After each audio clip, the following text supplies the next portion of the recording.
Good morning, Monarch Oracle here. This is your daily pick a card reading for Sunday, August the 7th, 2022. We are almost at the Lion's Gate, which is the 888. However, you're probably feeling the energy of the Lion's Gate. And if you would like, I can do a reading about Lion's Gate energy. Just let me know if you'd like one done. Okay, so I am once again using the Transient Light Tarot by Ari Wisner. I hope somebody can pronounce that correctly for me. I don't want to keep butchering his name. Alrighty, let's get started. Close your eyes, clear your mind. Don't think about all the things you have to do today, who you have to call, where you have to go, who you have to argue with. Just let it all disappear for a few minutes. All right. Once you're able to do that, think about the question or the topic you would like covered today in this pick a card reading. And once you have that, go ahead and open up your eyes and then pick from one of the three piles. So we have the groovy 60s butterfly, psychedelic butterfly. We have the green butterfly, and we have the monarch. Okay, I apologize. It is dinner time, and everyone is walking in front of my door and talking and having a grand old time because the sun is out and the sky is blue, and we've been kind of cooped up all week, so people have been a little bit antsy. All right, let's get started. Still have your question in your head? Still pick your pile. Okay, we're going to start with the groovy psychedelic butterfly. Let's see what that butterfly has to say. Just going to gingerly move the other piles out of the way. My camera's in a very precarious position, so I have to keep my movements very slow and steady. All right, let's see what we got. Two of Swords and Nine of Wands reversed. Interesting, and I'm going to read the reversal. So the Two of Swords is about defensiveness, being defensive about something. You might be fully justified in being defensive about something. People may be picking on you and attacking you verbally or psychologically. Or you may feel like that's what's going on in your life. You know, like everyone's kind of out to get you. I know that recently I had a family member text me out of the blue. I have never met this family member. They do not have my phone number, but they started texting me and accusing me of something that I did not do. And I don't know where they got the idea that I did, but they told me to stay away from them and their family, which is my family, but you know. So they were very defensive because they thought I had said something or I was gossiping, which I don't do, but they didn't know that. So they went on the attack. But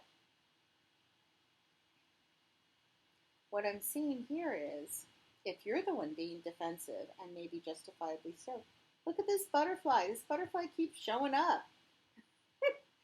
So it's saying, okay, this might be happening, but there's a lesson here. There's a transformational lesson in whatever is making you defensive. And also, the image is that of an eclipse. And an eclipse is a very scary, but also very magical time. So it's saying whatever is making you feel defensive or putting you on the defensive or making you feel like you always have to be on the defense, maybe there's a lesson in that. Maybe that's something to examine. And of course, we've got this butterfly here as the pile. All right, Nine of Wands is all about fighting, arguing, upright.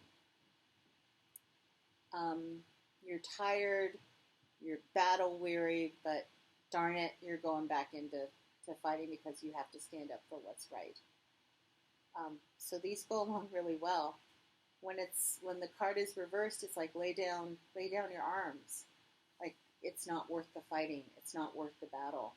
In my personal example, I immediately went on the defensive when this relative was accusing me of things, and then I had to just kind of pull back for a second and realize, you know what?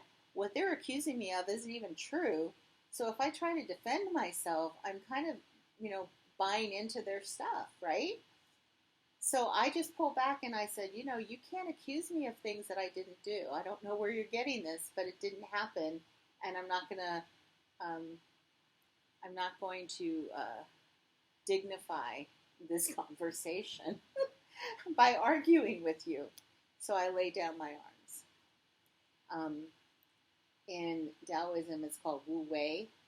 So the concept is if you're in battle, if somebody's coming right at you and attacking you, head on, you know, instead of like getting out your sword and holding it up in front of you to fight back, why don't you just sidestep? The other party has all this energy they are propelling forward towards you, but if you're not in their immediate line of fire, what are they going to do? So I think that's what the Nine of Wands is talking about here today. Alrighty, psychedelic butterfly people, that's your reading.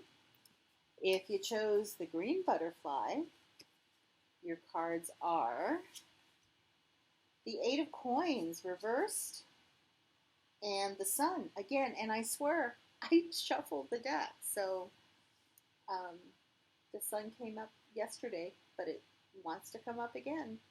So the Eight of Coins is all about work, being the really diligent worker, you know, the apprentice. Like if I work hard enough, I will become a master at whatever it is that I'm doing.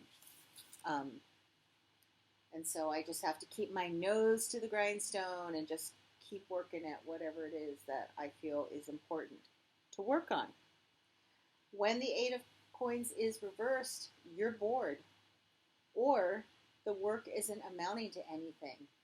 It's like the job that you took where they kind of promised you a promotion after a year, and a year comes and goes, and they said, oh, it's another year, and another year comes and goes, and they just kind of keep dangling it in front of you, and just their explanation is you just haven't become a master yet. So you decide that, is it really worth it? And if it isn't worth it, you walk away. The Sun is basically saying that you should walk away because you are more important than what people are saying about you. You are more important than the work that is being put in front of you. You are divine.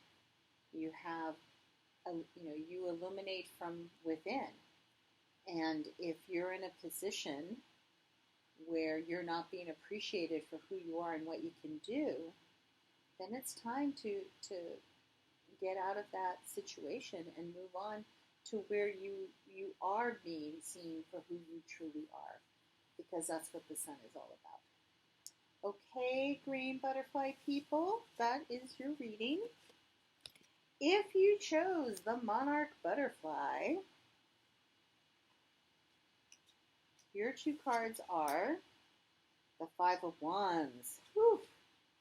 And the Two of Wands reverse. Interesting. Fire energy. So the Five of Wands is all about fighting.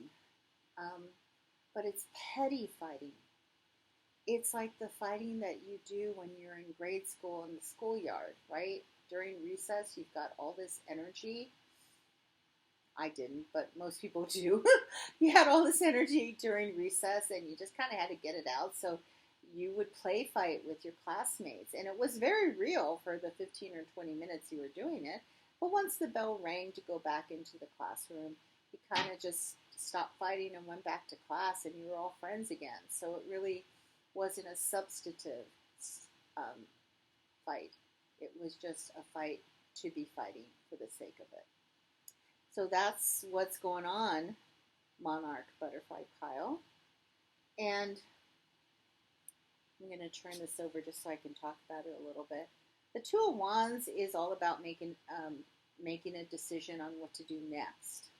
This is the World in the traditional Rider-Waite. It's a gateway card where the figure is holding the world. But like I said, this is a gender-neutral deck, so there's no figure here. But there is the world that is spinning, and these two wands kind of showing that